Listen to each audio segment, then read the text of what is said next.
A celebração da véspera de Ano Novo estava em seu auge na casa dos meus pais quando o momento aconteceu. Minha mãe havia sido enfática em querer hospedar novamente, como fazia todos os anos há décadas, apesar de sua residência agora ser muito menor do que a ampla propriedade que minha filha possuía. A transição havia sido desafiadora para eles depois da demissão inesperada do meu pai. A família se mudará de uma mansão suburbana espaçosa para esta pequena casa geminada, escondida em uma tranquila rua sem saída. Ainda assim, o ritual importava mais do que o conforto, e ao longo dos anos eu aprendi a escolher quais batalhas realmente valiam a pena lutar.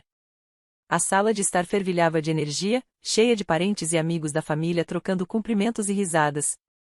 Jennifer, minha irmã, acomodava-se no sofá ao lado do marido, próximo à lareira, com a conversa interrompida ocasionalmente por risadinhas suaves.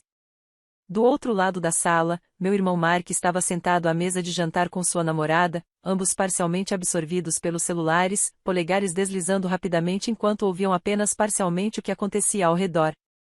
Velas tremeluziam sobre a lareira, lançando um brilho acolhedor sobre os enfeites cuidadosamente arrumados, enquanto a mesa de centro gemia sob o peso dos aperitivos delicadamente preparados pela minha mãe ao longo de 2 dias mini-folhados, cogumelos recheados, coquetel de camarão e uma variedade de queijos artisticamente dispostos. Determinado a mostrar que um espaço menor não significava uma celebração menor, meu filho de 12 anos, Lucas, irradiava empolgação enquanto segurava seu presente cuidadosamente embrulhado. Semanas de expectativa haviam se acumulado nele, alimentadas por suas próprias economias, fruto de ajuda ao pai em trabalhos de jardinagem e pequenos bicos. Ele pesquisara meticulosamente o presente perfeito, passando horas imerso em fóruns de colecionadores e análises online, decidido a encontrar uma caneta tinteiro Parker Dufold dos anos 1930, uma peça rara que meu pai ainda não possuía. Os pequenos dedos do garoto tremiam levemente ao imaginar a alegria no rosto do avô, visualizando a tinta fluindo suavemente sobre o papel, conectando gerações por meio do amor compartilhado pela arte da escrita e pela história. Mesmo com o burburinho e as risadas ao redor, Lucas permanecia com um orgulho silencioso, olhos brilhantes, segurando o símbolo tangível de cuidado e dedicação. Não era apenas um presente, era uma demonstração de atenção, uma ponte entre gerações, um testemunho das pequenas conquistas de intenção e capricho que, às vezes, as crianças realizavam melhor do que os adultos. A sala, preenchida de calor, aromas festivos e o leve crepitar da lareira, parecia prender a respiração, como se pressentisse que aquele ato pequeno, porém deliberado, pudesse em breve mudar o rumo da noite de maneiras que ainda não podíamos prever. Ele havia até dedicado tempo para mandar a caneta ser limpa e restaurada profissionalmente em uma loja especializada no centro da cidade, gastando parte do dinheiro que havia conquistado com aulas particulares, ensinando álgebra e geometria a estudantes mais jovens. O processo durou várias semanas, com especialistas polindo o metal, realinhando a ponta e garantindo que o reservatório de tinta vintage funcionasse perfeitamente. Para Lucas, não se tratava apenas de um presente, era uma obra de dedicação, uma demonstração concreta de paciência e consideração. Se você quiser, posso também criar uma versão um pouco mais fluida e narrativa, tornando o texto ainda mais envolvente para a leitura, sem perder detalhes. Quer que eu faça isso? Quando finalmente chegou o momento da troca de presentes, Lucas se aproximou do avô, o peito erguido com um orgulho silencioso, segurando delicadamente a caixinha embrulhada em suas pequenas mãos. Ele estendeu o presente com um gesto educado, quase cerimonial. Meu pai pegou o pacote, a expressão impenetrável, o peso do hábito marcado nas linhas de seu rosto. Desembrulhou-o com precisão mecânica, revelando a caneta polida no interior. Seu olhar percorreu rapidamente o acabamento vintage da peça. HM murmurou, colocando a caneta de lado sem mais comentários. Minha mãe inclinou-se, os lábios apertados, os olhos semicerrados enquanto observava a cena. O calor da sala pareceu recuar. Sua voz soou fina e cortante, como a primeira fissura no gelo de um lago congelado. Não aceitamos presentes de crianças que não são da família de verdade, declarou, suas palavras atravessando o burburinho festivo da conversa. Um silêncio repentino tomou conta do ambiente. Talheres pararam no ar, conversas congelaram no meio das palavras, e o suave crepitar da lareira tornou-se estranhamente perceptível. Jennifer, minha irmã, interrompeu a risada, o garfo suspenso, prestes a dar mais uma garfada. A mão de Mark pairava imóvel sobre o prato, o movimento do garfo preso em descrença silenciosa. Lucas piscou lentamente, uma máscara de compostura se acomodando em seus traços. Por baixo dela, percebi o sutil tensionar de sua mandíbula, um eco silencioso de um gesto que ele havia herdado de mim, um que eu usara inúmeras vezes para manter o controle quando as circunstâncias ameaçavam me sobrecarregar. Sua postura estava rígida, mas carregava uma dignidade latente, como se preparasse para uma tempestade inevitável, recusando-se a demonstrar medo. Então Emma se levantou do canto onde estivera sentada silenciosamente, deixando o celular sobre a mesa lateral.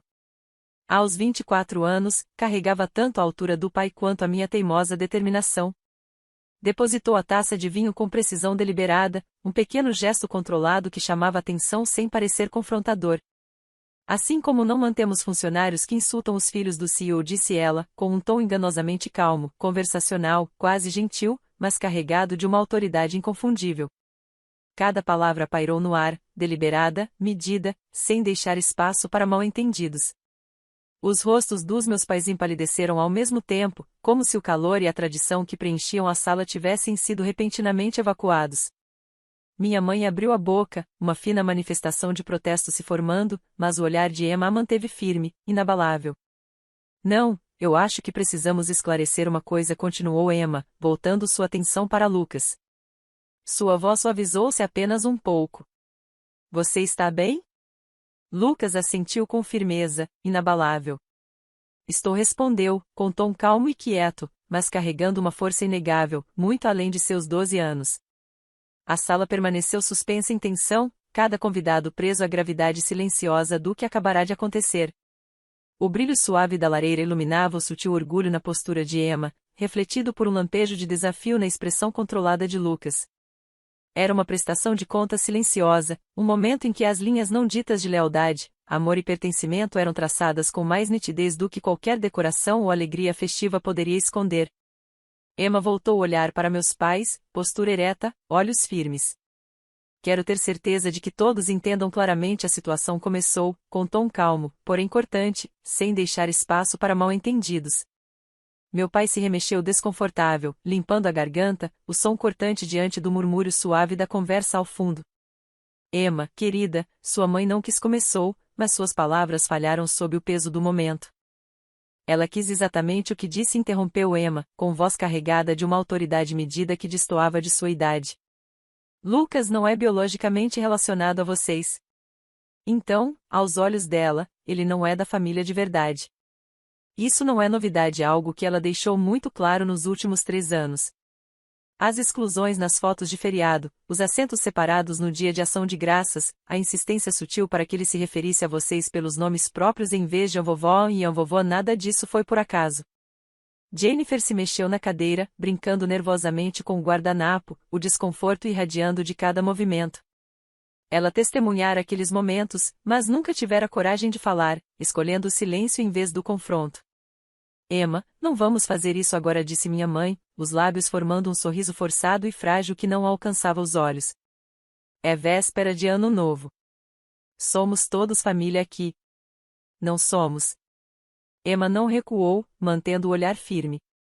Somos mesmo. Porque há apenas 3 minutos você declarou explicitamente que Lucas não é da família de verdade. Um silêncio tenso caiu sobre a sala. Finalmente encontrei minha voz, as palavras surgindo de um lugar que eu ainda não havia totalmente reconhecido até agora. Mãe, você precisa se desculpar com Lucas, perguntei. Por quê? Por ser honesta? A expressão da minha mãe endureceu, as defesas familiares ergueram-se como muros em torno de uma fortaleza. Ele é filho do seu pai de um casamento anterior. Isso é apenas um fato, disse, a voz frágil, mas firme. A resposta de Emma foi mais baixa, medida, e ainda assim carregava o peso de uma verdade inegável. E ainda assim isso não impediu você de trabalhar na empresa dele nos últimos 18 meses. Você também não é parente biológica dele, e mesmo assim está aqui, envolvida, contribuindo, prosperando. Fatos não são desculpas para crueldade ou exclusão. O clima mudou instantaneamente. A sala, antes aquecida pelo burburinho e risadas, tornou-se gélida, aquele tipo de frio que arrepia a pele e faz a respiração ficar visível no ar. Um baixo zumbido de tensão substituiu a música festiva. O rosto do meu pai empalideceu, veias discretamente visíveis na têmpora, enquanto se levantava da cadeira, segurando o encosto com as mãos para se apoiar. todos os convidados pareciam congelados no lugar. O brilho das luzes de Natal refletia no chão de madeira polida, cintilando sobre os aperitivos intocados. O leve aroma de alecrim e nozes assadas pairava no ar, misturando-se à tensão que agora dominava o ambiente. As conversas haviam parado no meio da frase, o tilintar de copos e garfos cessara, restando apenas o crepitar da lareira e o peso das palavras não ditas. Lucas permaneceu sentado, as mãos repousando calmamente no colo, os olhos lançando um breve olhar para mim em busca de segurança. Emma, inabalável, encontrou o olhar dele por um instante, antes de voltar sua atenção para meus pais, cada sílaba cuidadosamente medida, como passos calculados sobre uma ponte frágil.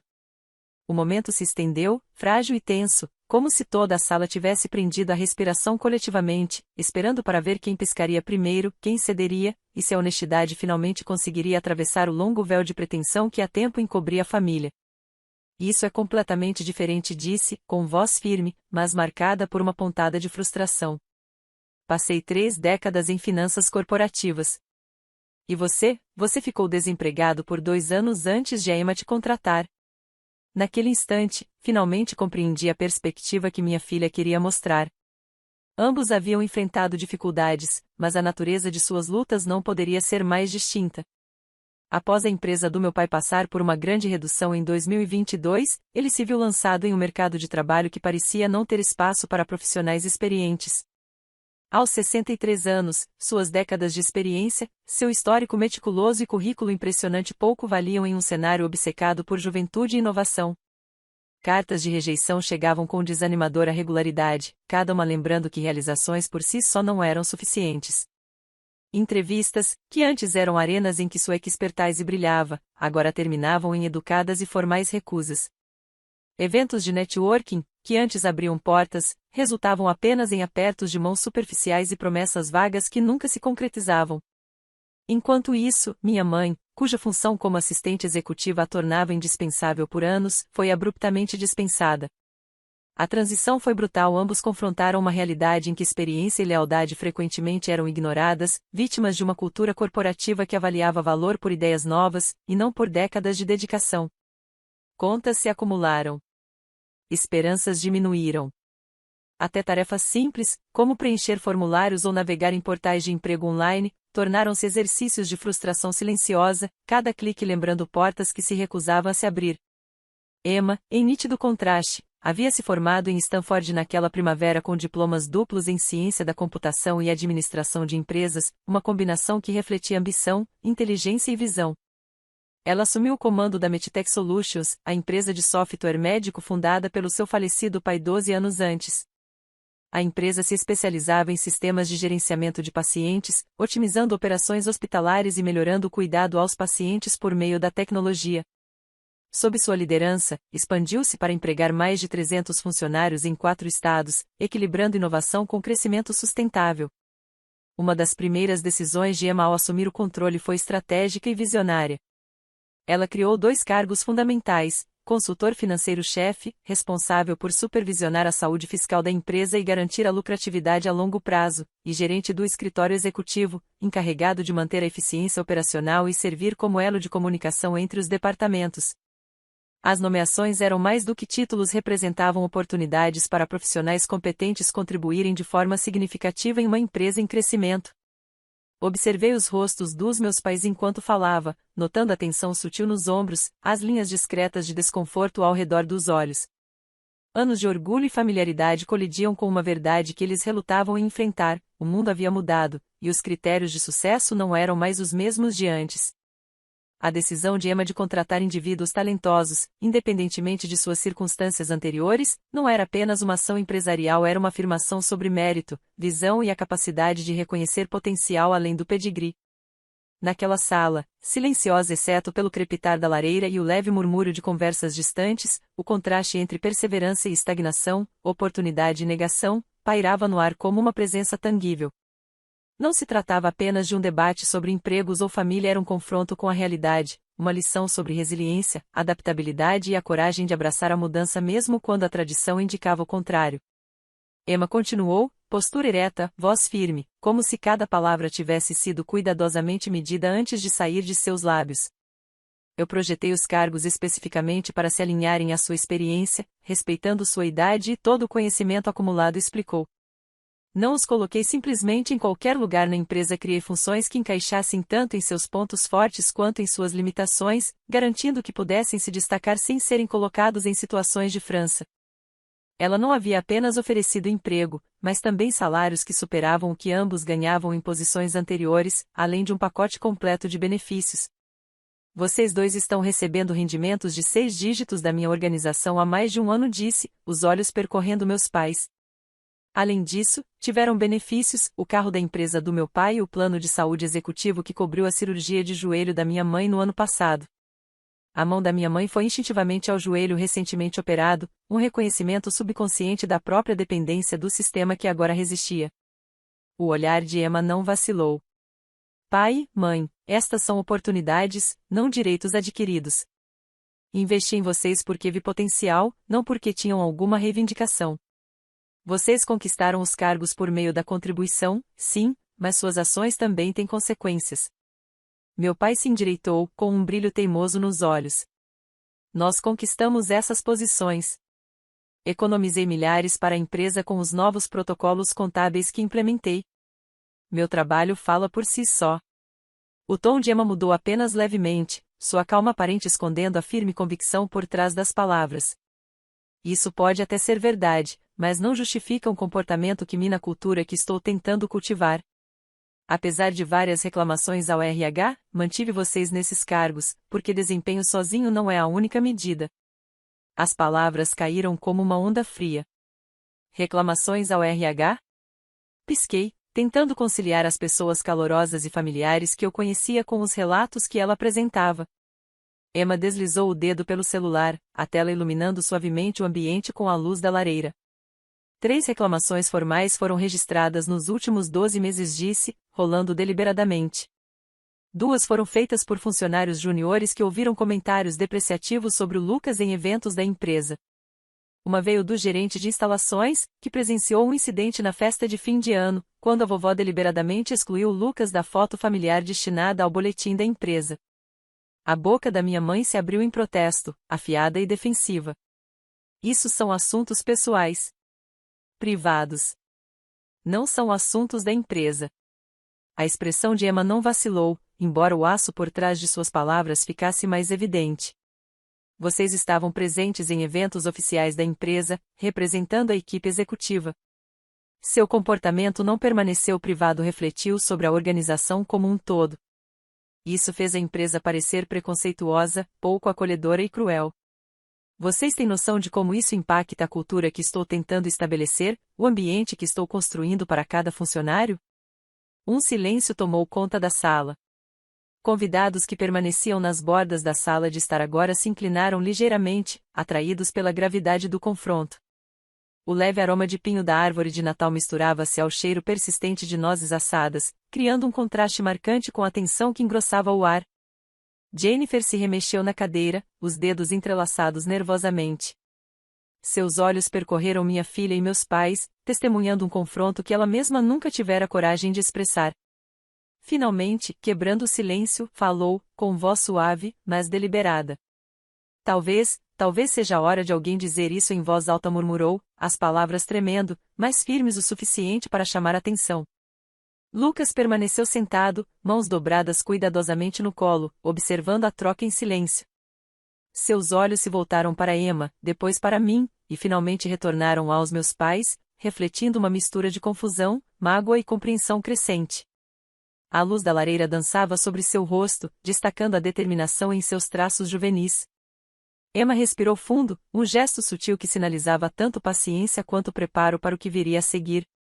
Ela não levantou a voz, mas suas palavras carregavam todo o peso da autoridade, experiência e um compromisso inabalável com a justiça. A sala, antes repleta de risadas e celebração, agora parecia suspensa em um equilíbrio frágil e tenso, como se todos prendêssemos a respiração, aguardando o próximo movimento de um confronto há muito esperado. Emma, tenho certeza de que a mamãe não quis dizer da forma como soou, começou meu pai, com voz cautelosa, na esperança de aliviar a tensão. Ela quis exatamente do jeito que soou, interrompeu Lucas, em tom calmo, apesar da tempestade ao redor. A sala congelou. Todos os olhares se voltaram para ele, seu pequeno corpo subitamente chamando atenção. Está tudo bem. Eu já estou acostumado, acrescentou suavemente, quase sussurrando. Meu peito se apertou, uma pontada de dor se alojando profundamente, ouvir meu filho resignado diante de injustiças doía mais do que qualquer discussão ou insulto poderia. Emma se aproximou, sua presença como um escudo acolhedor. Colocou a mão delicadamente no ombro de Lucas, oferecendo calor e segurança. Você não deveria ter que se acostumar com isso, disse, voz suave, porém firme. Você é meu irmão. Faz parte desta família há 3 anos. O fato de ter vindo do relacionamento anterior do papai não faz de você menos família do que eu sou. Meus pais trocaram um olhar, a tensão não dita engrossando o ar. Minha mãe se remexeu desconfortável, tentando uma abordagem diferente. Emma, você precisa entender, começou, a voz tingida de defensiva. Nós te criamos. Conhecíamos seu pai. Esse garoto simplesmente apareceu quando sua mãe se casou de novo. Os olhos de Lucas brilharam por um instante com indignação, e eu falei com firmeza, interrompendo suas palavras. Esse garoto tem um nome, e ele não apareceu. Eu me casei com o pai dele. Nós nos tornamos uma família. Você foi convidada a fazer parte dessa família, e escolheu traçar linhas ao invés de abraçá-la. A voz do meu pai se elevou ligeiramente, carregada de frustração. Temos o direito aos nossos sentimentos. Você tem, respondeu Emma com firmeza equilibrada, a voz calma, porém decidida. E eu tenho o direito de determinar quem representa a minha empresa, em quem confio para manter os valores que o papai construiu. Ela fez uma pausa, deixando suas palavras se assentarem, os olhos percorrendo a sala com autoridade silenciosa. Ele sempre dizia que família, seja escolhida ou biológica, é tudo. O silêncio que se seguiu foi pesado, preenchido pelo crepitar da lareira e pelo sutil farfalhar das roupas enquanto os familiares se mexiam desconfortáveis. As próximas palavras de Emma atingiram como flechas cuidadosamente miradas. Papai ficaria envergonhado de como vocês trataram o Lucas, continuou, com a voz firme e inabalável. Ele nunca teria tolerado esse tipo de exclusão. Teria defendido o menino imediatamente.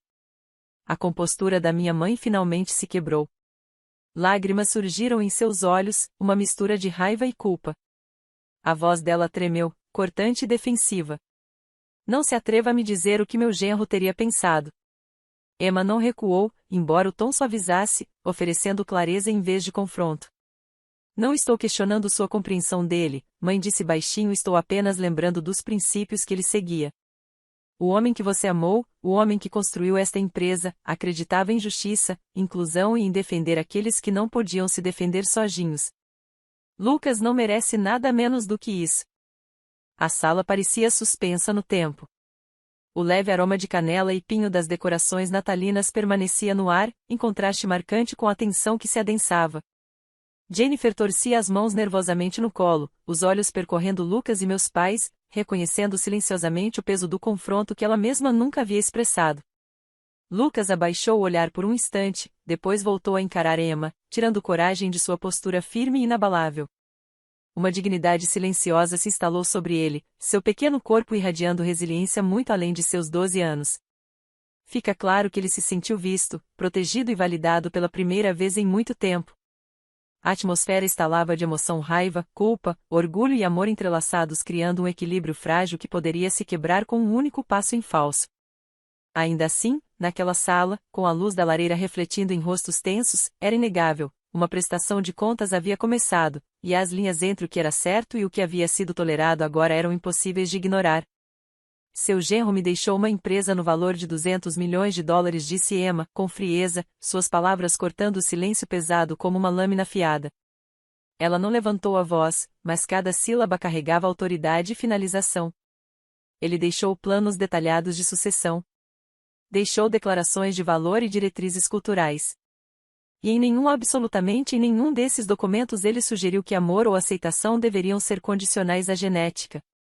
A sala ficou imóvel, como se o próprio ar tivesse se tornado denso. Apenas o som baixo e distante de uma contagem regressiva de Ano Novo transmitida pela TV de uma celebração vizinha atravessava as paredes, lembrando de forma distante as risadas e a alegria em outro lugar. Cada convidado parecia preso à gravidade do momento, a habitual alegria festiva evaporando sob o peso da verdade. Emma olhou para o celular novamente, estreitando os olhos ao verificar as horas. São 11h30, anunciou calmamente. Vou dar a vocês uma escolha. Podem se desculpar sinceramente com Lucas agora. Podem reconhecer que ele pertence a esta família e merece ser tratado com o mesmo respeito que oferecem a todos os outros. Ou podem se preparar para esvaziar seus escritórios no dia 2 de janeiro. O rosto do meu pai ficou vermelho. Vocês não podem nos demitir por um desentendimento pessoal. Resmungou, a voz subindo levemente, incrédula. A expressão de Emma permaneceu composta, a voz firme, sem deixar espaço para discussão. Posso demiti-los por violarem as políticas de assédio da empresa. Posso demiti-los por criar um ambiente de trabalho hostil. Posso demiti-los por conduta incompatível com cargos executivos. Tenho 3 reclamações formais registradas no RH e cerca de uma dúzia de testemunhas apenas do incidente desta noite. A tensão era palpável, densa a ponto de quase ser sentida no paladar. O aroma de pinho e de doces assados na sala parecia em conflito com o calor crescente da humilhação irradiando dos meus pais. Os convidados se mexiam desconfortáveis, trocando olhares, percebendo que a celebração de fim de ano havia se transformado em algo muito mais sério e decisivo. Mark, meu irmão, que permanecerá em silêncio durante toda a noite, finalmente quebrou a quietude. Jesus Cristo, mãe. Apenas peça desculpas. Isso é insano. Minha mãe virou a cabeça rapidamente em sua direção, a irritação estampada no rosto. Fique fora disso, Mark. Não, interrompeu Jennifer com firmeza, cortando a tensão. Ele está certo. Você tem sido horrível com o Lucas. Todos nós vimos isso, mas só não quisemos causar problemas. Mas isso foi longe demais. O olhar da minha mãe percorreu a sala, procurando apoio, apenas para encontrar expressões vazias e desaprovação silenciosa em todas as direções. Suas defesas fraquejaram. Isso é ridículo. Estamos sendo chantageados por uma garota de 24 anos? Emma não recuou, aproximando-se com precisão silenciosa. Eu sou a garota de 24 anos que assina seus cheques de pagamento, disse com firmeza. Eu sou a garota de 24 anos que aprovou seu plano de saúde, que custou à empresa $40 mil no ano passado. Continuou, eu sou a garota de 24 anos que deu emprego a vocês dois quando ninguém mais contrataria. Seus olhos suavizaram ligeiramente ao se voltar para Lucas, ajoelhando-se para ficar na altura dele. Você quer ficar nessa festa? Lucas balançou a cabeça, um leve tremor de alívio passando por seus traços. Podemos ir para casa? Com certeza, disse ela, levantando-se com elegância e voltando-se para mim com a calma e a decisão firme de sempre. Mãe, pegue seu casaco. Estamos indo. Comecei a recolher nossas coisas, minhas mãos movendo-se quase automaticamente, o coração disparado com a intensidade do confronto. Ao redor, os restos da decoração de fim de ano, as luzes cintilantes, os aperitivos cuidadosamente arrumados, as guirlandas festivas pareciam repentinamente reais, triviais diante do peso das revelações daquela noite. O relógio sobre a lareira avançava implacável em direção à meia-noite, mas a promessa do ano novo parecia secundária diante da restauração de dignidade, justiça e família que Emma havia orquestrado naquela sala de estar. Lucas caminhava próximo a mim, ombros levemente curvados pela tensão, mas o breve toque de nossas mãos me trouxe conforto. Emma seguia à frente, cabeça erguida, cada passo deliberado e imponente, deixando claro que ela não restaurara apenas a ordem, mas a justiça. A casa, antes palco de celebração e rotina, agora parecia o cenário de uma prestação de contas, um momento que marcaria o início de um ano profundamente diferente para todos nós. Meu marido me mandou uma mensagem do estacionamento, ele estava esperando no carro. Tinha escolhido sabiamente não vir a essa reunião específica, plenamente consciente de que meus pais ainda não haviam se reconciliado com nosso casamento. Eu fiquei parada no umbral, ouvindo o caos abafado do outro lado da porta, vozes elevadas de frustração, o ocasional soluço, o tilintar de copos perturbados por movimentos súbitos. Se você sair por essa porta, não espere ser bem-vinda de volta, soou a voz do meu pai, tensa de raiva, trêmula com a indignação de alguém acostumado a ter controle. Emma pausou, a mão pairando brevemente sobre a maçaneta, os olhos percorrendo a sala pela última vez, como se medisse a gravidade do confronto. Sua calma era um contraste nítido com a tempestade atrás dela. Eu tenho uma casa de 4 quartos com suíte para hóspedes, disse deliberadamente, suas palavras carregando tanto convite quanto limite. Mamãe, Lucas e Jamie são bem-vindos lá a qualquer momento. Vocês dois, por outro lado, talvez queiram passar o fim de semana atualizando seus currículos. A voz da minha mãe se quebrou, crua de emoção. Por favor, Pi, não faça isso. Não por causa dele. O nome dele é Lucas, repetiu Emma, a voz firme e inabalável. Depois, mais suave, mas ainda resoluta, acrescentou, e não estou fazendo isso por causa dele. Estou fazendo isso por causa de vocês. Porque vocês revelaram exatamente quem são, e eu me recuso a permitir que pessoas assim representem tanto minha empresa quanto minha família. Com isso, ela atravessou completamente a porta, nos conduzindo para a noite. Atrás de nós, os sons da acalorada discussão dos meus pais se espalhavam pelo ar frio do inverno. Eu podia ouvir os soluços abafados da minha mãe, pontuados pelas respostas cortantes do meu pai. A voz de Jennifer se elevava intermitentemente em uma tentativa de mediar, enquanto o tom de Mark carregava a inconfundível mistura de exasperação e raiva justa, lembrando-os de que haviam causado tudo aquilo. A rua lá fora cheirava levemente a neve derretida e escapamento, com as luzes de ano novo da cidade piscando à distância. Lucas entrou silenciosamente no banco de trás, empurrando sua pequena mochila para o chão. Emo seguiu, deslizando para o lado dele, envolvendo os ombros do garoto em um gesto protetor e reconfortante. Desculpa, Lucas, murmurou ele depois de alguns minutos, a voz quase inaudível sobre o zumbido do motor. Não queria causar problemas. Você não causou nada, disse Emma com firmeza, pressionando uma mão reconfortante em seu ombro. Foram eles, e vão enfrentar as consequências por isso. Olhei para ela pelo espelho retrovisor, estudando a determinação gravada em seu rosto jovem, mas resoluto. Você vai realmente demiti-los? Perguntei baixinho, quase com medo da resposta. Se eles não pedirem desculpas e se comprometerem com uma mudança genuína, respondeu sem hesitar, a voz fria de certeza. Sim. O carro deslizou suavemente pelas ruas silenciosas, o som distante das comemorações ecoando como fantasmas da festa que havíamos deixado para trás. A voz de Emma carregava um peso tranquilo enquanto continuava, quase para si mesma. Papai construiu esta empresa com princípios de respeito e inclusão. Não vou permitir que ninguém comprometa isso nem pela tradição, nem pelos laços familiares, nem pela conveniência. Se as pessoas não conseguem incorporar esses valores, não tem lugar aqui. Lucas se encostou levemente nela, a tensão em seu pequeno corpo derretendo lentamente em alívio e segurança. Notei seus ombros relaxarem, os dedos segurando os dela com gratidão silenciosa. Lá fora, o mundo brilhava com a expectativa do ano novo, mas dentro do carro havia um tipo diferente de renovação, uma retomada de dignidade, moralidade e justiça, prometendo o início de um futuro moldado pela integridade, e não pelo privilégio. O ronco suave do motor se misturava à energia tranquila da noite, as luzes da cidade refletindo no para-brisa como um mosaico cintilante. Pela primeira vez em anos, senti uma verdade não dita se instalar, limites haviam sido impostos, respeito havia sido exigido e, para Lucas, para Emma e para todos nós, os valores da família haviam sido restaurados. Nem mesmo família, murmurei, balançando a cabeça. Especialmente não família, acrescentou James do banco do motorista, o maxilar tenso, os dedos firmes no volante. Família deveria saber melhor.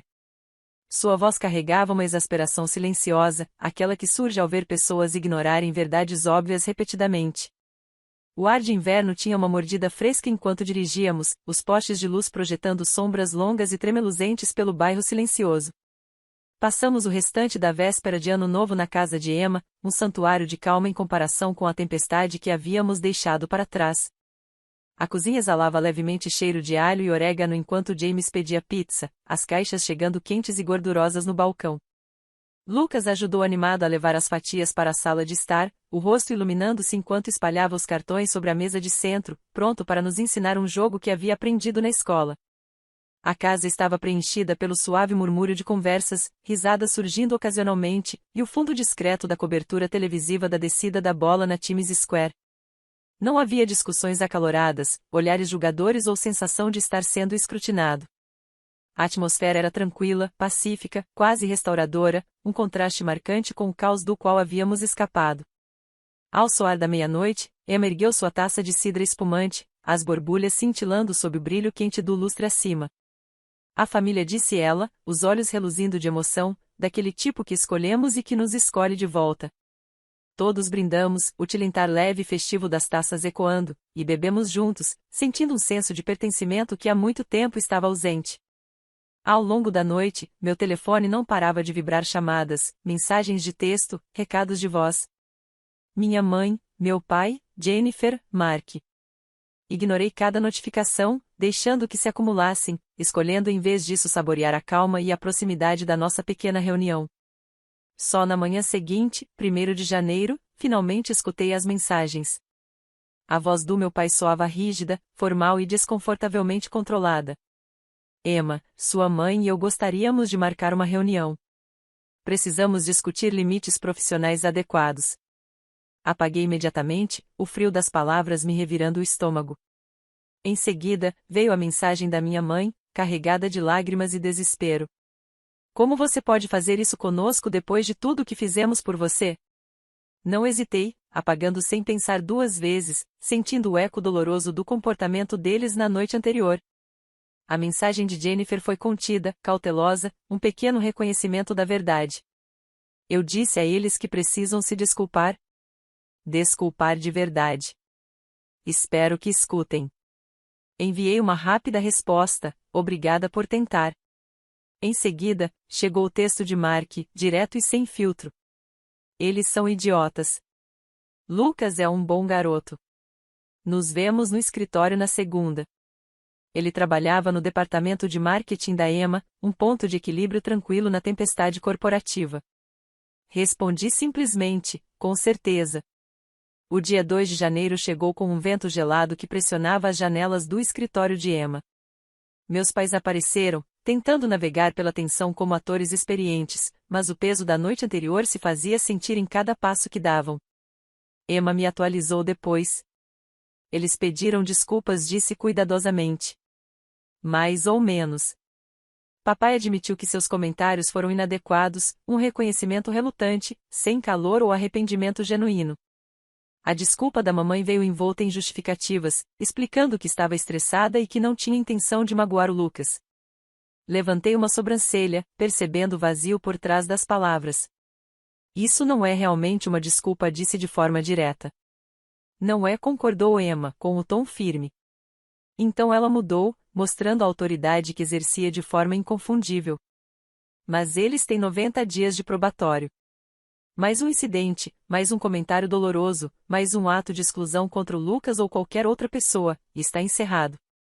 Também determinei que ambos participem do treinamento de diversidade e inclusão da empresa. Sem exceções, sem atrasos.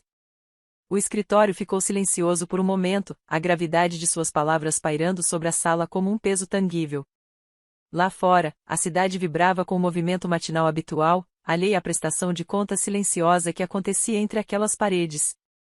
Lucas, sentado próximo, soltou um suspiro lento, uma mistura de alívio e surpresa atravessando seu rosto jovem. Pela primeira vez em anos, parecia que a justiça pessoal e profissional finalmente havia sido feita, e que os limites de respeito e dignidade haviam sido firmemente restaurados. Como eles reagiram? Mais ou menos como você esperaria, defensivos, rígidos, com apenas o suficiente de conformidade externa para evitar uma confrontação imediata. O orgulho ainda permanecia em suas expressões, uma tensão sutil ao redor dos olhos, suspiros forçados de vez em quando, mas, eventualmente, eles assentiram em concordância. Precisavam dos empregos mais do que de sua teimosia, mais do que do conforto de estarem certos em uma discussão que há muito ignoravam. E quanto ao Lucas? Perguntei, observando minha filha com atenção. O olhar dela suavizou levemente, mas a autoridade permanecia inconfundível. Ele decide se quer aceitar o pedido de desculpas ou não. Sem pressão, sem expectativa, apenas a escolha dele. A voz de Emma permaneceu firme. Eu disse a eles que precisam se desculpar diretamente com ele, pessoalmente. Sem desculpas, sem justificativas. Um reconhecimento genuíno da dor que causaram e o compromisso de se comportar de forma diferente no futuro. Esse é o padrão mínimo. O processo não foi rápido nem fácil. Levou 3 semanas, um período de espera tensa pontuado por momentos de preocupação e frustração. Finalmente, com a insistência de Emma que ainda pagou uma sessão de terapia familiar para garantir que a conversa tivesse um ambiente seguro, eles apresentaram o pedido de desculpas. Foi estranho, hesitante, cheio de gaguejos e longos silêncios. Cada palavra parecia forçada, cada gesto cauteloso. No entanto, em meio ao desconforto, Lucas demonstrou uma graça e maturidade além de seus anos. Ele ouviu, assentiu e aceitou o pedido de desculpas não porque fosse perfeito, mas porque foi generoso o suficiente para permitir que eles tivessem a oportunidade de reparar. As coisas permaneceram tensas depois disso. Havia uma coreografia cuidadosa nas palavras dos meus pais, cada frase medida, cada comentário filtrado através da lente dos novos limites. Eles incluíram Lucas nas fotos de família, não mais se esquivando da câmera quando sua presença poderia complicar o clique. Lembraram-se de seus aniversários, reconheceram pequenos marcos e tentaram gestos de inclusão, mesmo que alguns esforços parecessem motivados mais pelo desejo de manter suas posições do que por afeto genuíno. Ainda assim, as palavras de Emma ressoavam verdadeiras: família deveria saber melhor. E quando falhavam em corresponder a essa expectativa, às vezes os mais jovens, os mais ousados ou os mais íntegros precisavam dar um passo à frente para ensiná-los. Não era apenas uma lição de respeito, mas uma demonstração de coragem, paciência e clareza moral. A caneta tinteiro vintage, aquela que Lucas escolhera com tanto cuidado, permanecia sobre a mesa do meu pai no trabalho. Cada vez que ele a levantava para assinar um documento ou fazer uma anotação, eu esperava que lembrasse do garoto por trás do presente 12 anos, ansioso para trazer alegria, atento aos mínimos detalhes, agindo por puro amor. Eu também esperava que lembrasse da neta, com 24 anos, que teve a determinação de se posicionar firmemente pelo que era certo, mesmo quando isso exigia confrontar sua própria família, desafiar tradições antigas e suportar o desconforto no processo. Aquela véspera de Ano Novo havia se tornado mais do que uma celebração, era um ponto de virada. Um lembrete de que a essência da família não se limita ao DNA compartilhado ou a rituais cerimoniais, mas à lealdade, ao cuidado e à disposição de apoiar uns aos outros com integridade. E, às vezes, a lição tinha que vir das crianças, aquelas frequentemente subestimadas, que tinham a clareza e a coragem de iluminar o caminho para o amor, a justiça e a responsabilidade. Lucas nos deu naquela noite um presente muito além de qualquer objeto físico, uma lição de consciência, um modelo de empatia e um exemplo vivo de como ações, mesmo pequenas, podem mudar o curso do legado familiar. Cada vez que eu olhava para a caneta, via mais do que um objeto. Via uma história, uma vitória, um triunfo silencioso dos valores sobre a tradição. E sabia, de uma maneira silenciosa e duradoura, que essas lições reverberariam em nossas vidas por muitos anos.